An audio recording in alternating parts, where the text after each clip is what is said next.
Okay. Hello, everyone, and happy Friday. Welcome to the consultation. My name is Christina Jimenez. And I am Josh Floyd. And I am Julie Prentice. Very good. And today we are here to kind of talk to you guys about some more legal issues. Basically, what we do every Friday at noon is we go through some questions that have been asked of us or attorneys in general with regard to specific facts. And we do our best to give a little bit of insight as to what we think the courts are going to do. And as you'll probably see as we're going through and having these conversations, a lot of times it is just us arguing over what we think the courts are going to do because it's family law and we never know what the courts are going to do. So with that being said, I always say this at the beginning, say in the middle and the end. And I basically explained that this is not to be considered legal advice.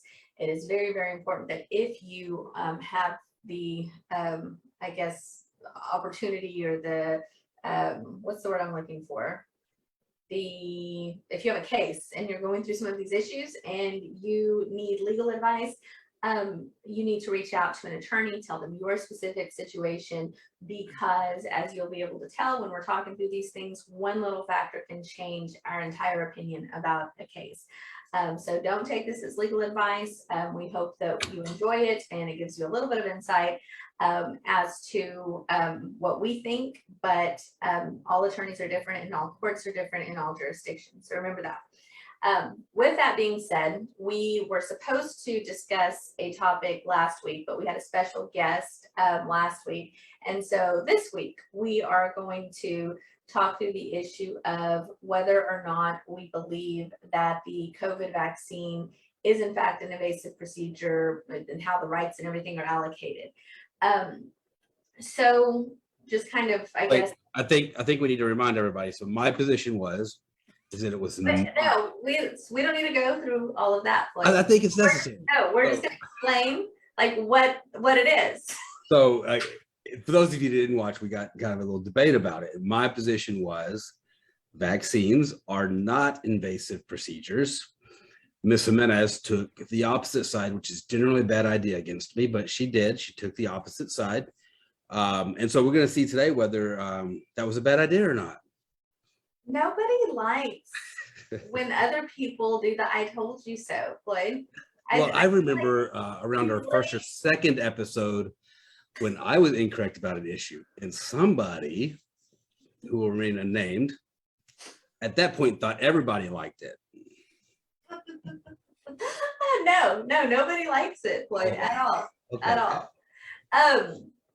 Okay, so I guess let me back up and just kind of talk through rights and duties. Okay, so when parents are separated, there are going to be different rights and duties that are going to be allocated to each parent. Okay, there's joint managing conservatorship where both parents, I guess, have what I call information rights and decision rights. Okay, and we can kind of give those to one, give them to both. There's all different ways that we can kind of set those up.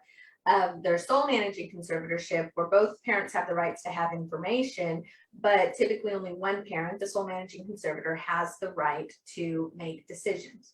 Okay, and so what we were talking about is rights and duties. The main one, or one of the big ones, is the right to make decisions, medical decisions regarding invasive procedures. And the question was, is a vaccine in fact a medical, an invasive procedure? And if one parent has the exclusive right to make those invasive procedures, does it give that right to, or that parent, the right to make those decisions if both have what we call independent rights, which basically means that either parent can make that decision when they have the child or the ability to make the decision?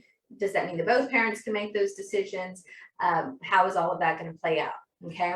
Well, and let me further clarify, because whether they're joint or sole, a parent that has right to possession has a right to make medical decisions during their periods of possession that are not invasive medical procedures. So if in fact it's not an invasive medical procedure, any parent that has right to possession would be able to make that decision, right? Right. And so can a parent get and it was obviously the COVID vaccine that we were talking about.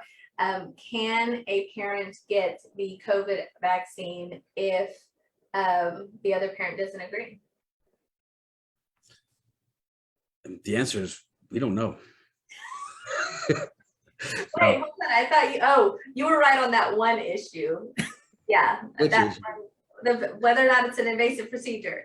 It's not an invasive procedure. I will concede that it's not an invasive procedure, but it's obviously it's a medical procedure, right? Or it's a medical decision or issue. So I don't know that you could make that blanket statement. I would say that it's not likely going to be, but did you find something that said it's absolutely not? Well, no, we didn't find something that said it's absolutely not. But I think that if we were to go to court and have to make an argument that it is, it probably would not be a very strong argument. Yeah. And so I guess talk through that, because Julie, you found some really good stuff, and so did you, Floyd, with regard to, is it invasive? Why do we not think that it's invasive? Y'all talk through that. Go ahead, Julie. So when it's talking about invasive, it's talking specifically about surgical and things that would cause blood. And we found cases that even like braces or orthodontist type stuff could be. But at the same time, it's saying pretty clearly, I mean, not that it's not, but that there's not a definitive answer on it as far as the appellate courts go. But in the lower courts, they're starting to find that it's not an invasive procedure because it isn't necessarily surgical. Yeah. Right. So like what the handbook refers to is a case where it's Brennan v. Cedeno, where I guess they were arguing whether or not orthodontic braces is an invasive procedure or not. And that court found that it's not an invasive procedure. And they used the definition from the Texas Health and Safety Code 85.202 subsection 3, which basically says that an invasive procedure means a surgical entry into tissues, cavities, or organs. Okay. So when I'm looking at the definition of tissues, obviously any sort of, that would be an entry into tissues if you're getting a vaccine. I think the word that it's kind of going to turn on is that word surgical, right? And so did y'all find the legal definition for surgical? I didn't. I kind of just used some other articles that I found, and basically, surgery, where was it? What did I tell y'all earlier? Do y'all remember? We probably weren't paying attention. Probably not. Surgical procedure, it involves cutting into a person's tissue, and it has something to do with, what did it say, guys? I gave y'all a really good definition earlier. It was really good. While you're looking for it, so it kind of brings up an interesting issue, Julia, I just thought about. We probably should have thought about this earlier if we were good attorneys. So DWI blood draws, it has been deemed invasive, right? Which is the same thing, right? You're sticking a needle into an arm, and they said that's invasive. Now, maybe not invasive procedure for the purposes of conservatorship rights, but it's invasive enough now to require a warrant. Correct. I wonder how that plays into any of this. I don't know. I mean, the only difference I could see is taking some blood out versus putting something in.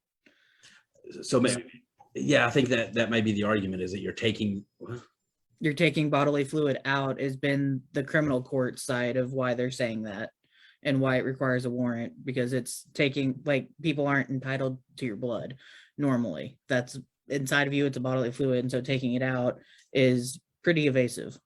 So I was like, so going around poking people, that's not invasive, but if you're taking the blood away, that's invasive.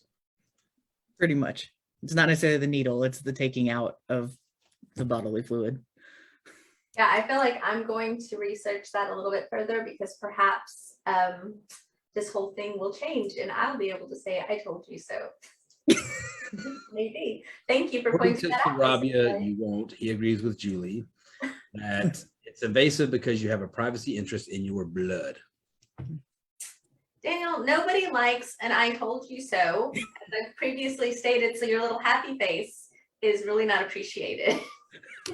I think it is appreciated. The backup was appreciated.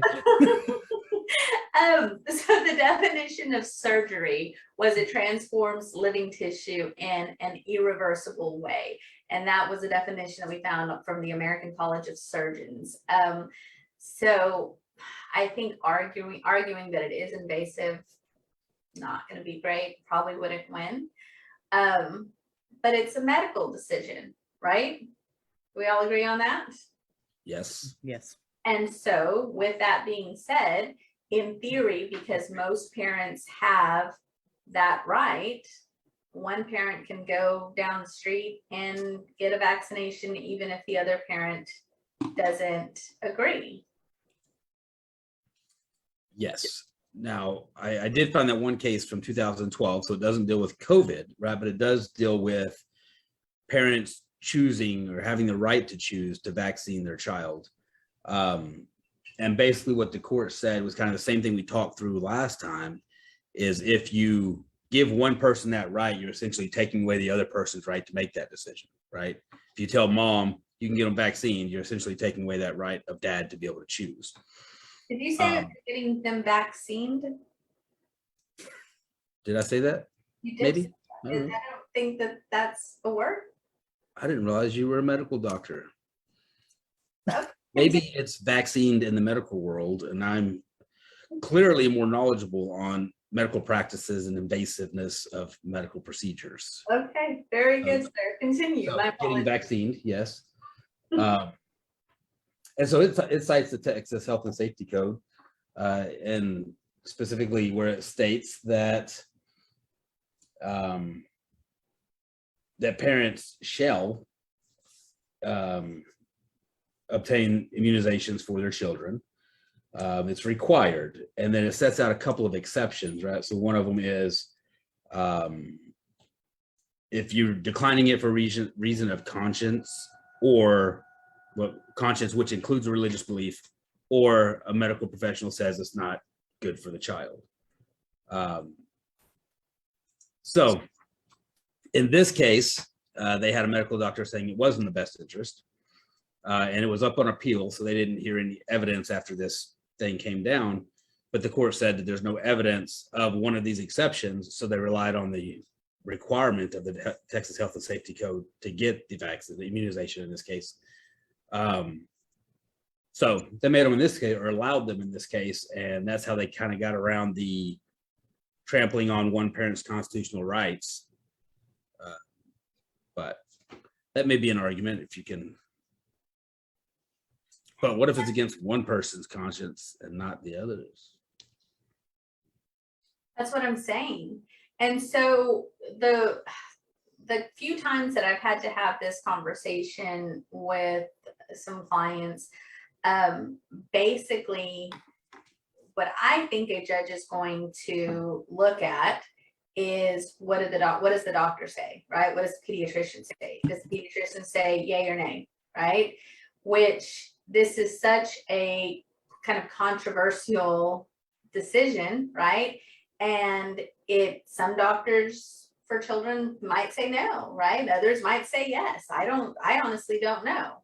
And so my thought is if you can't get a doctor to back you up, I don't know that it's worth the expense and the time and the energy to go in and litigate it. But it would be fun. It would be a fun case to litigate. It would be a fun case to take up on appeal and see where it lands. yeah, if you want to pay thousands of dollars for fun, just go buy a jet ski instead. No, I want somebody to pay me thousands of dollars to try the case. Right, I know. That's what I'm saying. They can just go and just, take a nice trip. Don't waste it. So, So I don't know that I agree that a doctor saying it's in the best interest would be sufficient, or yeah, that would be sufficient. well, what Because, else do you want? well, I don't know, but I think that most pediatricians would say that it's best to get your children immunized, or however you say that in the medical world, immunizations, But there's several people that don't, right? Even though the doctor says in the best interest, that's still their right as a parent to make that decision, despite what the pediatrician says. Well, it's their right unless a judge says, this is what you're going to do. Well, so sorry, but a district judge saying this is what you're going to do doesn't necessarily take away your constitutional right. He could be making the wrong decision. The courts have the right all the time, Floyd, to No. regulate your constitutional rights when they're allocating these rights in the first place. No, ma'am, they have the power, not the right. Isn't that the same thing? Absolutely not. It is. If you have the power to do something, it gives you the right to do something. No, it doesn't. I have the power to chop off somebody's head with an axe. I don't have the right to do it. It depends on the person. Just kidding. I'm kidding. Catherine's gonna have to delete. That being said, follow the court orders. Right. Don't do that. I mean, I guess, but at the end of the day, all that matters is what's in the paperwork. And if the judge says something's going to have to happen, if you don't, then there's consequences for it. No? Yeah, there is. So my thought is if you have a very strong belief or concern that the child either should be vaccinated or not, I guess either way, and the other parent is interfering with your ability to do what you think is right for your child, you probably need to go to court. But the problem is that if somebody believes that the child could be vaccinated, all they have to do is get the kiddo and run him down, and then there's no consequence. If they have a typical order, a general order, they have no consequence. Yeah. No. Which means that you would have to, if the topic is going on and you think they're going to go and get this vaccine, you'd have to file a TRO, extraordinary relief, requesting that the court order that they not be permitted to go and get this vaccine until such time as a hearing can be held. You'd have to go into a hearing within 14 days and you'd have to present evidence as to why they should not be vaccinated. And then the judge makes a decision. So there was, in August of last year, a brief filed. I didn't look up to see what happened, but a brief filed requesting a temporary injunction to the U.S. Supreme Court. It's a case initially out of California, but is it going up to the U.S. Supreme Court? I haven't looked up to see whether they've made a ruling on it yet or not, but there were some decent arguments in there. So yeah, I think that, again, if you're concerned and you don't want the child to be vaccinated, you got to file something with the court. And if the other parent were to go and get the vaccine without your consent, I don't think that there's really any consequence for them. Right? Assuming that they have the basic medical rights that are typical in all the orders, because it's not a violation of the order because it's not an invasive procedure. So, interesting. But it's like we say all the time, guys, in family cases, it really is dependent upon the court, the judge, and then a lot of times the attorneys and the evidence that they will present. And judges can do different things in different cases. Yeah. True that. Okay. First question. So, Julie, I guess this will go to you. Floyd, I'll just read it. So my ex-in-laws won't give me my child back. I gave my ex-in-laws temporary guardianship of my child. However, I did not give them custody of my child. My child has been over there for 2 years. I'm trying to get my child back now, and my ex-in-laws won't allow me to get my child back. How can I go about this situation? Well, I mean, I think like everything we talk about, it's pretty fact specific. I mean, it says it's been over there 2 years, so the 6 months would be met. There is a statutory requirement of 6 months for standing in most cases. And so how you get your child back, you contact an attorney and you go over the very fact specific pattern and talk to them and see if they can file to get the kid back in your custody. It usually involves a writ and a couple other things. So a couple other filings. Yeah, so I hate those situations when we have them, and we've had them several times. And it is such a kind of a risk, kind of a gamble. A very similar one ongoing. It's kind of a risk and it's kind of a gamble. So I think it, like you said, Julie, it's very, very fact intensive. And I think it's going to depend on, okay, I don't know if this is mom or dad. I'm going to just say it's mom.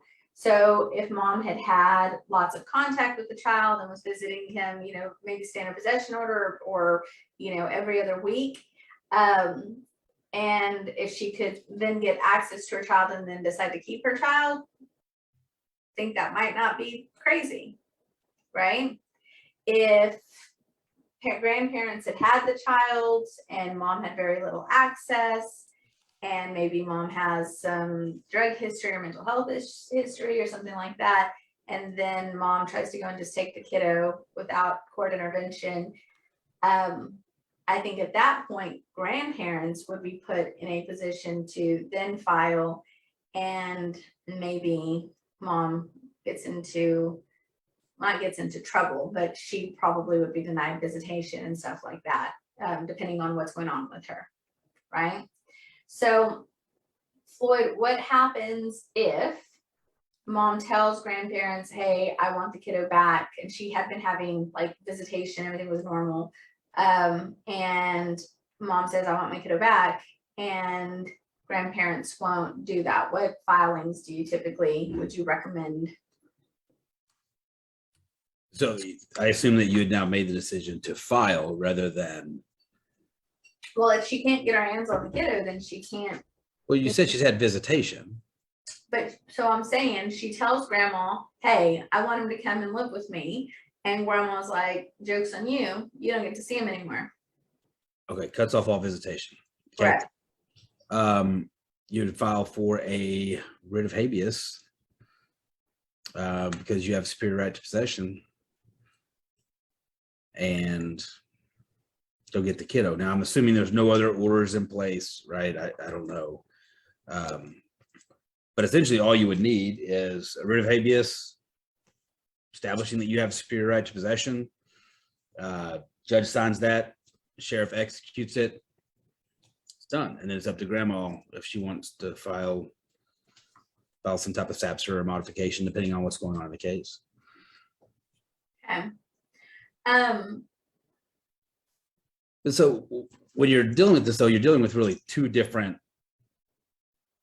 avenues for standing, right? So the first one is the 6 months, which was Julie was talking about, but the second one is the significant impairment, right? Where if they can establish that if the parent has possession of the managing conservatorship of the child will be placed in harm.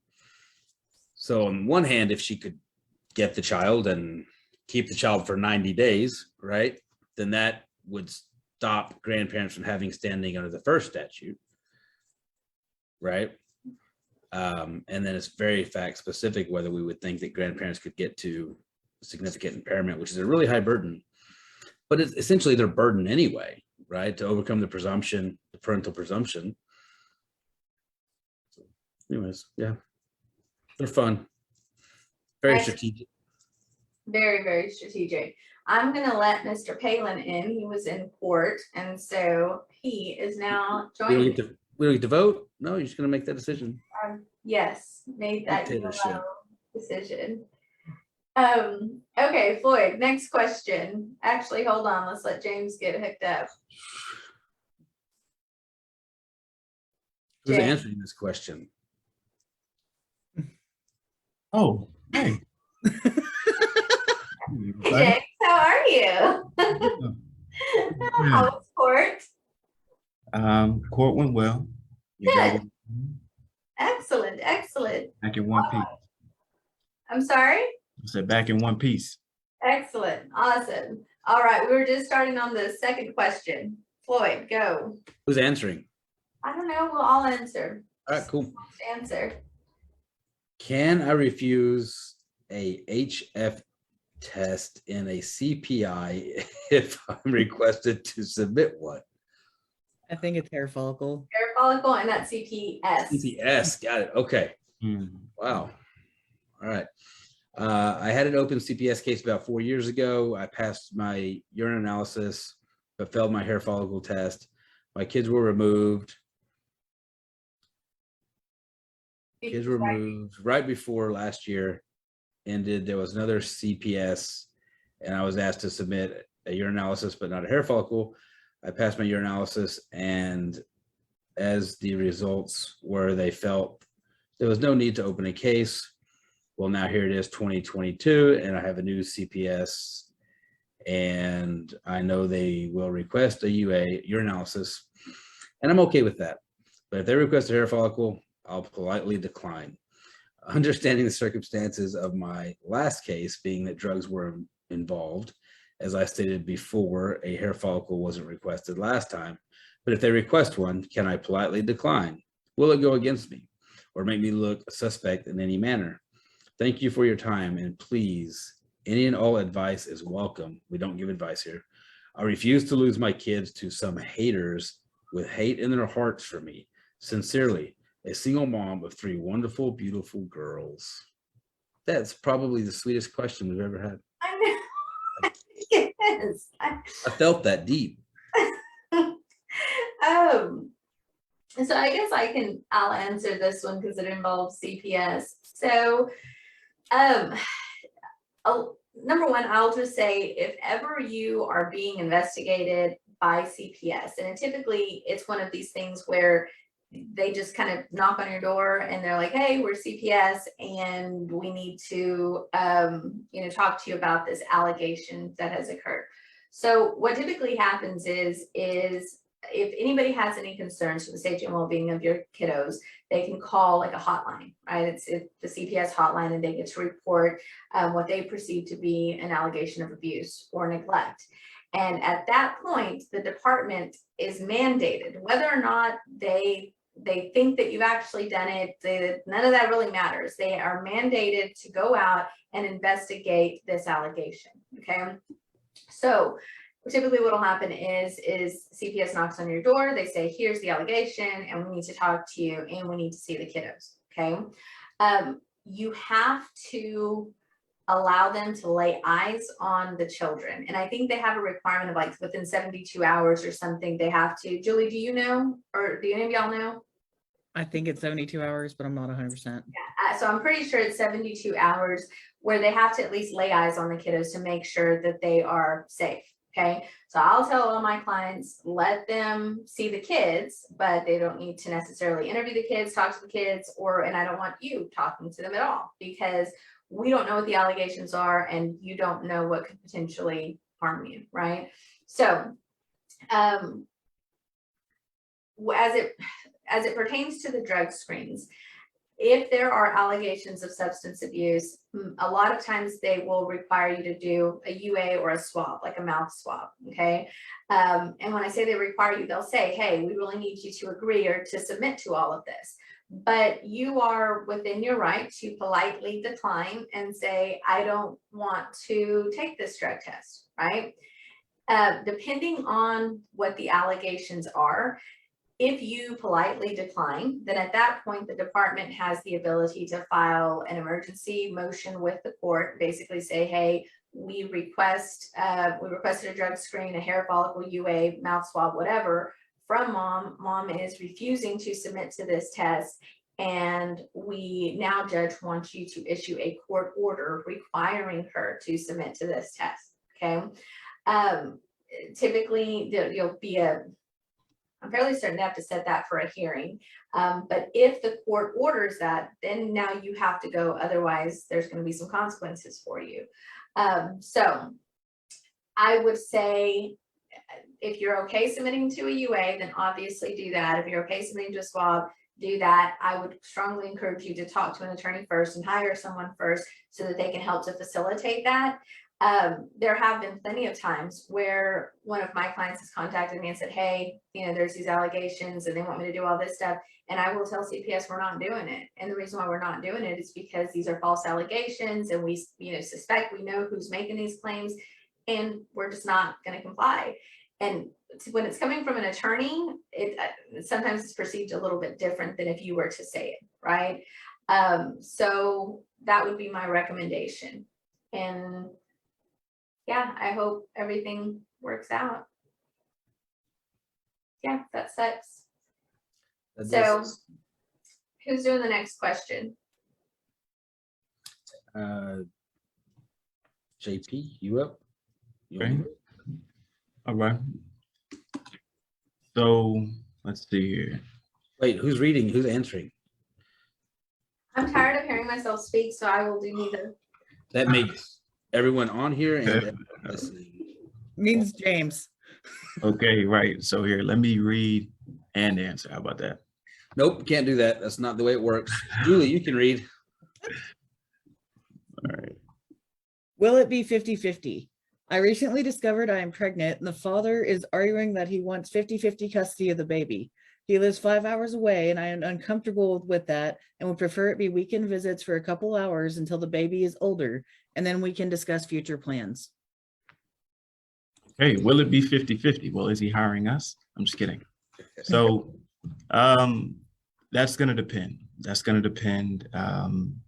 Seems as though you are seeking to be either sole managing conservator with the right to designate where the child stays.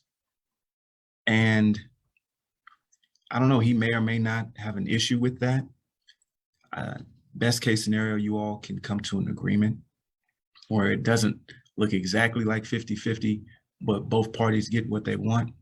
But the way things seem to be going now, you all seem to be on opposite ends of the spectrum. And this looks to be what we would call contested, wherein you would have to present your case on why you believe it should only be 50-50. And, oh, I'm sorry, or you shouldn't be 50-50, and he should get some form of standard possession. Sounds like what you're looking for. And then he put on his case of why he believes he should have 50-50 custody.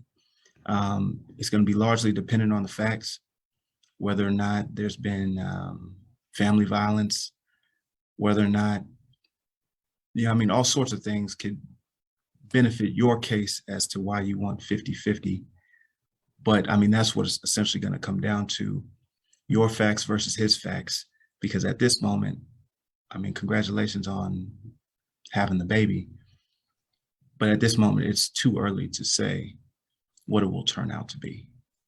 Anybody else want to jump in on this one? So I think it's going to depend a lot on which court you land in, right? I mean, different judges have different opinions on 50-50. There's been a move towards 50-50 that I've seen a lot in the past few years, and that's, I think, went up to legislatures a few times, but I think there's been a move towards that way. I think some judges are pretty dead set against it, and some like it. So it depends, but it's a baby, right? You're 5 hours away. I don't know if I've ever seen a judge order 50-50 when you're 5 hours away, because it doesn't work. That's not true. The kiddos are like 3 and they're not in school, and they get older than that depending on the situation. We've had that happen. Yeah, like a week and a week, or 2 weeks and 2 weeks. Yeah, maybe so. I mean, I could see that, but once they reach school age, then we're back into court fighting again, right? right. I don't think the fact that it's a baby should be a determining factor. Most courts disagree with me, but I think they're wrong. Yeah, I don't. So I say 50-50 has seen like everything we freaking say. It depends on the facts. So hypothetically speaking, if they were married and maybe they had 2 older kids and dad had been extremely, active, and we've represented some fathers that were stay-at-home fathers and they did everything. And the wife was the breadwinner of the family. And so I think in those situations, in my opinion, whenever we have babies that are born, if they're husband and wife, and husband has been really active in, let's say they're 4 months old and husband's been really active, it kind of comes down to this, I think, a trust factor for the judge of, do we think that dad could actually manage this little tiny baby? And if he can prove that he's been doing it, then I think courts are going to be more inclined to potentially grant more time, right? And that kind of, I guess, goes to your argument, Floyd, is I don't think to say like it's not going to happen is not appropriate, because it's just going to depend. You have other kids. One of the things that I like to tell my fathers is, if we are fighting for custody of a tiny baby, or really anybody under the age of 4 or 5, if we have a female presence in the home, right? So if it's like a grandma or an aunt or somebody there that's living with them, that is really, really helpful. But then also showing, here's all the feedings that I've done, and here's all the, nights that I've been awake, and I know I bathe them and I change diapers and do all that stuff. The more evidence you can present, the more likely it's going to be a more possession. Floyd, or one of you guys, y'all talk through like kind of the stair-step possession and what we see in a lot of courts. But before we do that, this is a very touchy topic for me. I don't like that dads have to prove that they're going to be a fit parent, or that they have to be with aunt or mom, and mom doesn't have to prove that they're going to be okay with the child.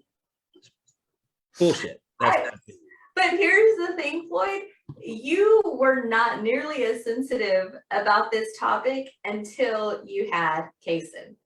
And then all of a sudden it was war. Any of our cases where we're repping dads and the mom is trying to claim that he is not competent to take care of a child, Floyd gets pissed. It gets very angry, because you're a very active father and you're very good at parenting your children, and you handled all of those issues. So, if I can do it, there's thousands, hundreds, whatever of other fathers that can do the same thing. So I get it, Floyd. Well, the code says that gender shouldn't matter, right? And a lot of people think that, well, if dad can prove he's a good dad, well, no, screw that, right? How come mom doesn't have to prove it? Listen, I'm not saying that it's right. I'm just saying that if we're litigating that issue, that's probably something that we should set up and we should think about, because not everyone has your opinion, Mr. Floyd. I believe that is correct, that judges inappropriately look at those things when they shouldn't.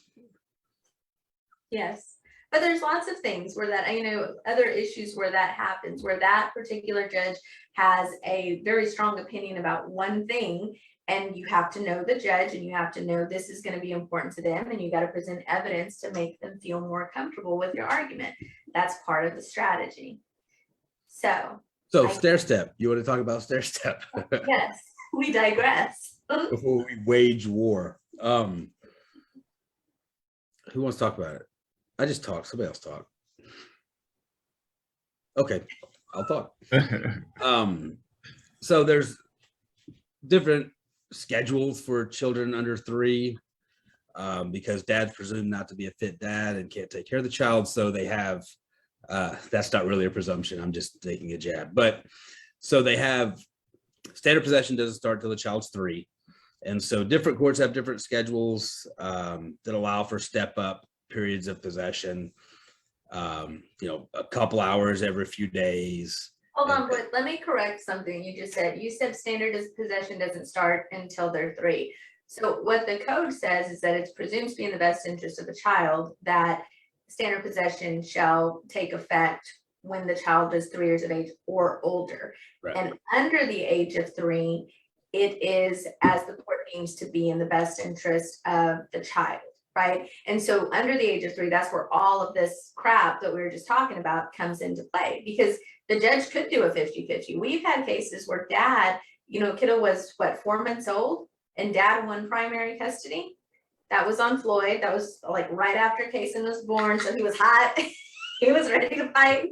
And so it's just as the court deems appropriate. Right. So yeah, every like 6 months, you get a little more possession. You get blessed with a little more time with your child.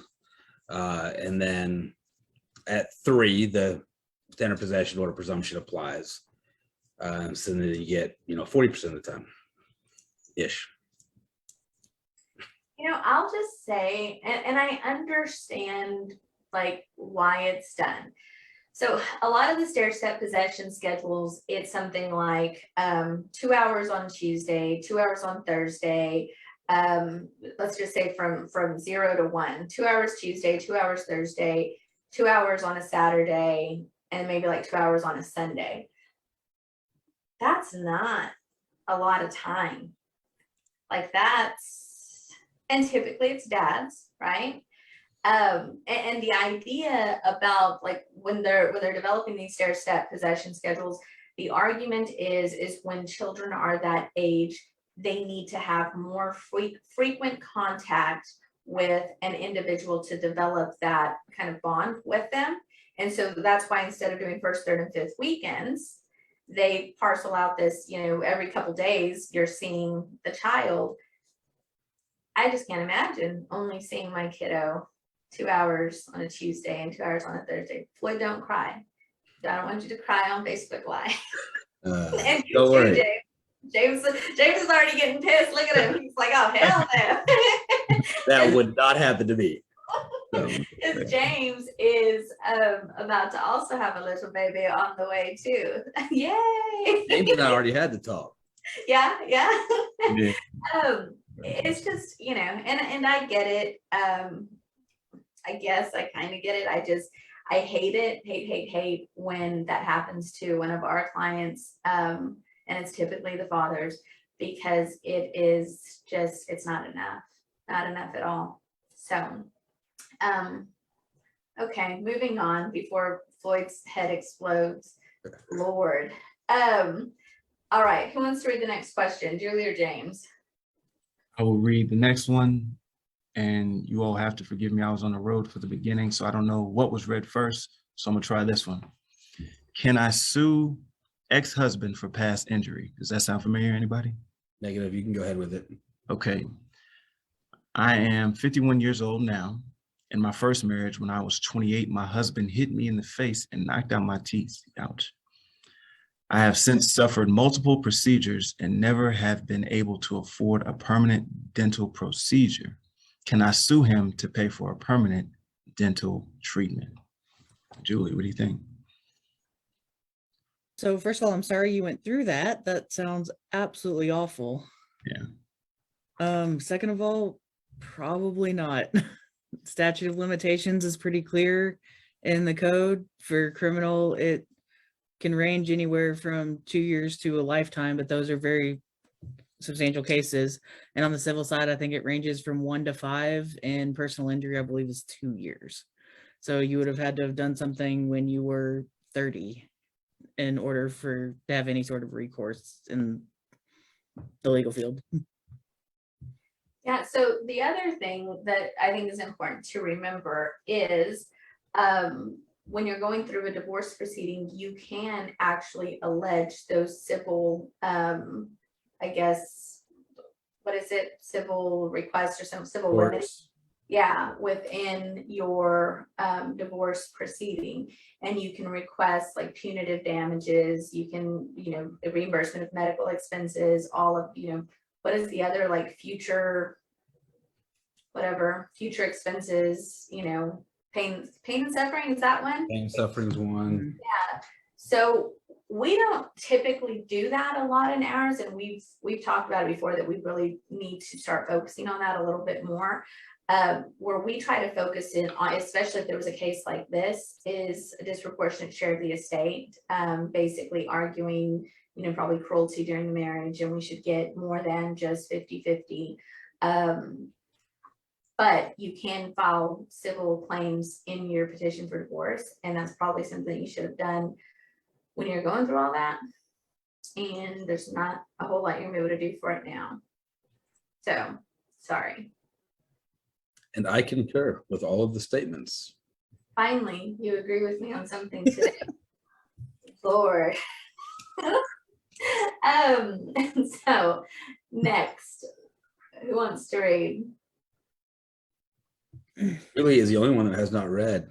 Julie, do you know? I've read, but I will read again. We has read, yes. You read the first question I answered. Thanks, James. I appreciate that. We got to stick together, Right. Julie. Yo, We got it. Oh, sorry. It was 2 sentences. I must not have heard it. It was so quick. Can I have overnight visitation with my daughter, even if she's under 3? My child's mother separated from me since my daughter was born. My daughter is now 6 months old. Are you trying to make us that explode? Absolutely. After that statement, What? yes. Yeah. Julie, come on. Hey, let's see. After 3 months of barely seeing my daughter, I finally get to see her because of court set visitations. We are now negotiating new terms, and she is telling me that I'm not allowed to have my daughter overnight until she is 3. I requested we discuss overnights when she is 15 to 18 months old, but was rudely denied. I understand that's basic, but I live not even 10 minutes from her. I have a whole room set up for my daughter. I meet every term she gives me for visitations and have been paying child support. I'm trying my absolute best to care for my daughter and be in her life, but it seems like her mom doesn't want me there. I don't want to push and cause an issue, but I feel like I deserve more time with my daughter. I'm not Lloyd? taking the question. I am not taking. You're absolutely right. You do.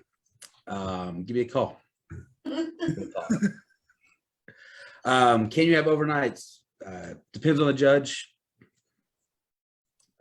Some of them recognize rights of fathers, some really don't. Just kidding, that was a bad jab.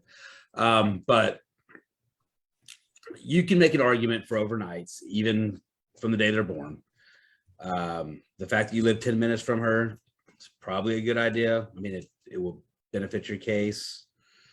The fact that she's not co-parenting, if she has a good reason, which I don't think there really is a good reason for not wanting overnights until 15 months, but if she come up with some excuse or something that she can justify, then whatever. But if she's just being a jerk and not co-parenting and interfering with that relationship, forget overnights, let's fight for custody. That's kind of my take on it. So I think for this case, because this is in a county that we don't really practice in, what I would encourage you to do is find you a good attorney in that area and talk to them about what the court is more inclined to do in that jurisdiction.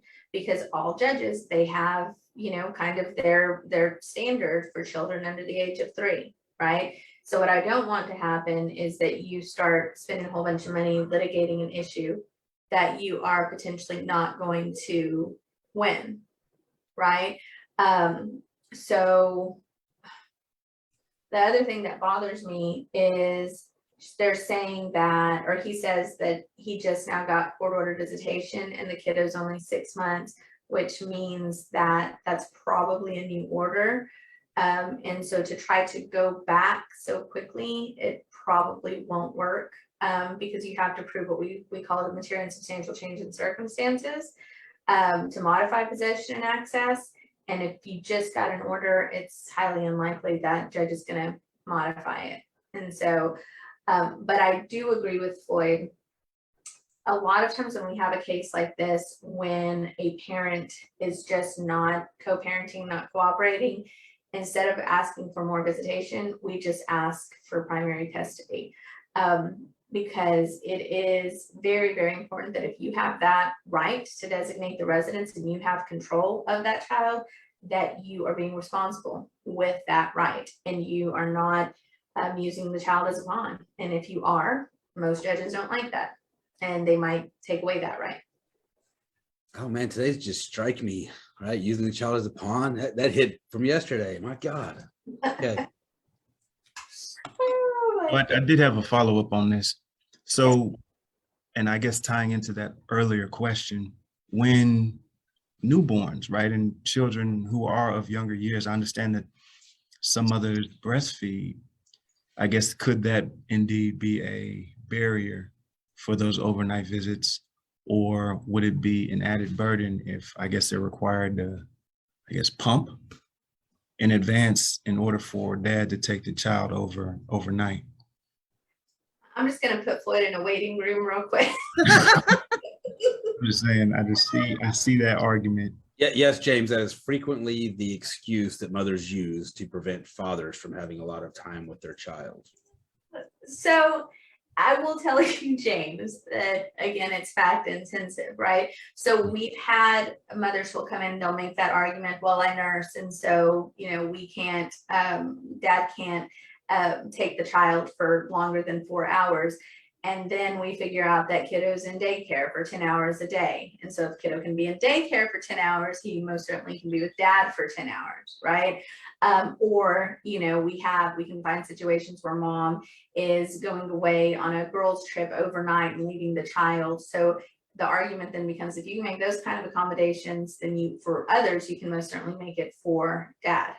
And so I'll say that a lot of times, courts are assuming, let's just say mom's staying home and mom is in fact, nursing every 4 hours, and she's not, pumping, and she's not leaving the child for an extended period of time. Courts are pretty sympathetic to that, to that argument. And it does often result in, dad only getting sporadic time with the child, but it's going to depend on, is it really just an excuse, or is it really, something that she's doing for the child? Well, and I kind of, on this issue, understand the judge's position, because I think it's a constitutional right, possibly, for her to be able to breastfeed her child. Well, I know it is, right? She has that constitutional right. But what has to be balanced against that is the father's right to be with his child, right? So is breastfeeding, does that supersede the development of a relationship between the child and the father? Right, that's kind of the decisions being made. Yeah, and again, it depends on the judge, and it depends on the arguments, right? And so that's the thing that I think is so important that people kind of, listen to, is every attorney that you speak to is going to have a different opinion on whether or not you will be able to get a certain result, right? And I can't tell you the number of times, I just had a consultation 2 days ago where the guy was like, I've spoken to 4 other attorneys, and all these attorneys are saying that I don't really have a shot to win custody of my 5-year-old little girl. And so I talked to him about the facts, and I'm like, I think you do have an opportunity to maybe even get, primary custody, but most certainly get 50-50 custody. And so you have to be careful, because you don't want to just look for that lawyer that's going to give you a yes answer and then ultimately screw you over, right? We got to have accountability. But it just depends. It depends on your judge, and it depends on the lawyer, and you have to work a strategy, right? And I think that's where our team's really different, is if we can't, or if we don't think we can get a result, we're going to tell you we don't think we can get a result. But if the client insists on getting the result, then we start working a plan in order to ascertain that result, right? So most of the time when consultations come in and say something like that, like I've talked to other firms, they tell me I don't have a chance, I usually agree with them. Like, yeah, you're right. If you hired them, you wouldn't, but you're not. It depends on the case too, Floyd. Oh, you're on a roll today. You're angry today. Yesterday was a long day. It was a long day. One more question, and then we gotta get moving. My legal rights to see my son. Okay, all right. You want to find a different one? Oh, look, this is though, I work and she stays home. That's a good question. Okay. Shall I read it? Sure. Okay, I work and she stays home. How do I leave if I can't afford another residence plus the mortgage while divorcing an abusive wife? Constant arguments about every 3 to 6 months. Used to be after the kids went to bed, but now they are old enough to understand. It is with them in the room. When she controlled the finances, I was constantly questioned and ridiculed for any purchase that could have and should have been spent for the family. She has stolen my debit card from my wallet and/or reported it lost or stolen without notice on numerous occasions. Now that I control the finances, she resents the loss of control and accuses me of spending frivolously even without seeing the balance history. I choose not to feed into her insulting, emasculating, argumentative commentary and leave the room or house until matters can cool down, because no solution was going to be reached at that juncture. For the which I am accused, so that I guess for leaving, I'm accused of abandonment of my family. Since she is the oldest of 5 siblings and I am an only child, she constantly refers to me as a spoiled kid with no problems or responsibilities who was never ready for marriage or kids. I'm addressed as a worthless husband and insinuated to be a deadbeat dad, now in front of the children. I've been slapped repeatedly and told I deserve it. All right. I'll take this one. Another residence plus one. So the question is, what's the question? How do I leave if I can't afford another residence plus Don't. some? You don't. You make her leave. All right. No. So, but seriously, right? Yeah. Offer divorce. Depending on how frequently and how recent the family violence was, whether you have evidence of it, things like that, possibly a protective order, potentially a kick out order to where you can get her removed from the home. Temporary hearing, you make your arguments, hopefully you've got enough evidence and the judge can make her move out, right? And leave you there with the kids. Question. If he knows that she has a tendency of slapping him around, can he set up cameras like in the living room or, in the kitchen in an attempt that wife doesn't know about, in an attempt to get these acts on video? Can he set up cameras where? In like the living room and the kitchen, in the public spaces. I believe so. Yeah. I don't know if the judge would like it very much if it was viewed as baiting, but I don't see any reason why he would be able to do that. Okay.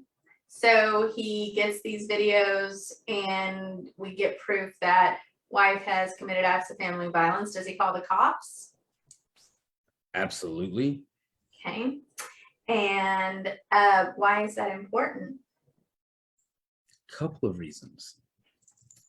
Actually, so I'm glad you asked. No. First of all, if you actually call the police, judges actually tend to believe more that it happened. A lot of times family violence and allegations of the such get thrown around for a strategic advantage and things like that. So if you call the police, it's more credible.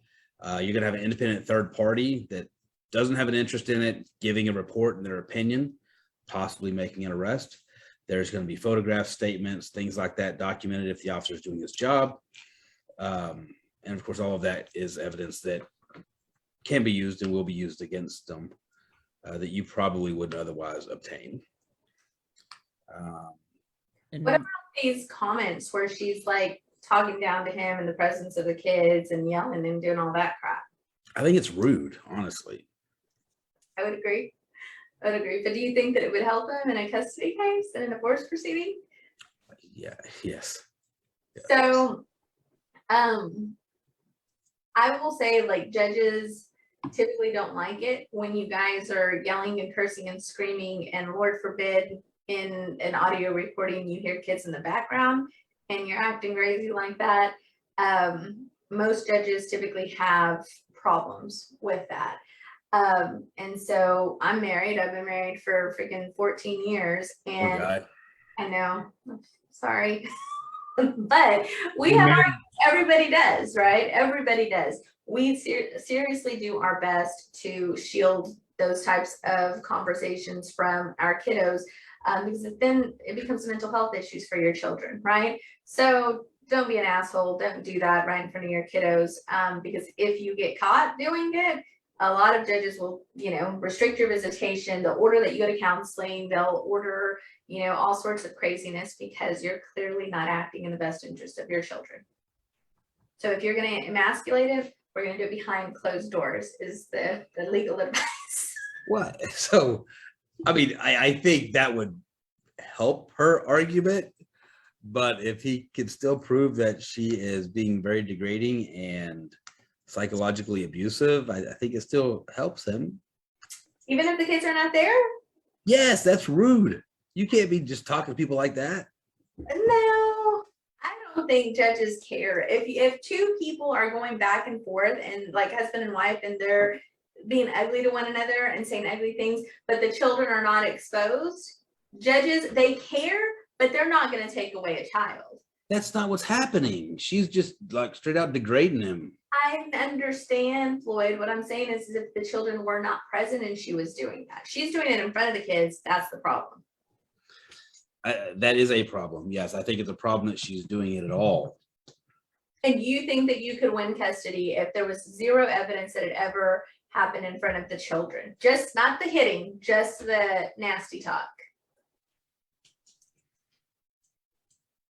No, just say no. Just admit you're wrong. It's okay. I'll just say it for you. I think it's going to depend on the facts, because I think that if I could use that to establish an inability to co-parent because she is psychologically abusive, maybe I have a shot. I think you're crazy. I don't think it would happen. Oh, I forgot default to moms. Yeah, all that stuff. Okay. No, we've had lots of cases where, like one part, like we had that one case where the dad was texting the mom, like, you're nothing but a clown ass bee and nobody wants you and you're worthless, like really, really nasty stuff. And he definitely got an ass chewing when we were in court, but it didn't have an impact on custody because it was, you don't need to be talking to the mother of your children that way. But how do you prove that it had some sort of negative impact on the kids? So I don't know. And again, it depends on the court.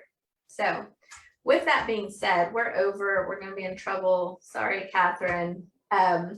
Let me, do you like how I just like got that last word in and then just said we're done? You like that?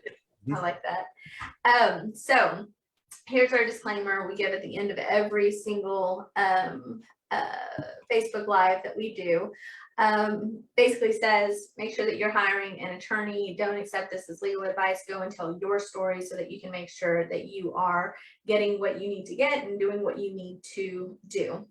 And with that being said, I hope everybody has a wonderful weekend.